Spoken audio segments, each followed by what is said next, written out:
তো সবাই তো শুনছো যে সোশ্যাল মিডিয়ায় এখন একটা যেটা ট্রেন্ডিং ভাইরালে চলছে এটা যে রাজুদার মেসির পাওয়াটা, মানে মেসির কাছে পাওয়াটা যাবে।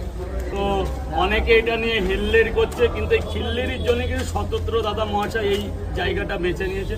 তো খিল্লি করো না, সত্যিই আমি যাচ্ছি না। আমার এখানে আসছে এটা কিন্তু না, এটা যে মেসিকে ভারতবর্ষে নিয়ে আসছে এর নাম স্বতন্ত্র দত্ত। উনি মেসিকে ভারত সফরে নিয়ে আসছে। উনি একটা টোল নিয়ে একটা বিবৃতি দিয়েছে যে একটা খেটে খাওয়া মানুষকে এই করছো, তাই এটা কিন্তু বাস্তবে হতেই চলেছে। এটা সত্যি হতে চলেছে নাকি? হ্যাঁ দাদা, স্বতন্ত্র দত্ত হচ্ছে একজন ভালো ইম্পোজ, মানে কি বলে, মানে ওদের নিয়ে আসে আর কি। হ্যাঁ, এবার উনি মেসিকে আনছে, অনেকেই আসছে কিন্তু মেন ভূমিকা হচ্ছে মেসি। এইবার সেই সূত্র উনি যখন ওনার ফেসবুক পেজে দিয়েছে, তারপর থেকে সাংবাদিক চ্যানেল আর এবিপি আনন্দ, নিউজ 18 এরা কোনো সত্যতা যাচাই করেই তো লিখেছে না, তো অবশ্যই কিছু হতে চলেছে।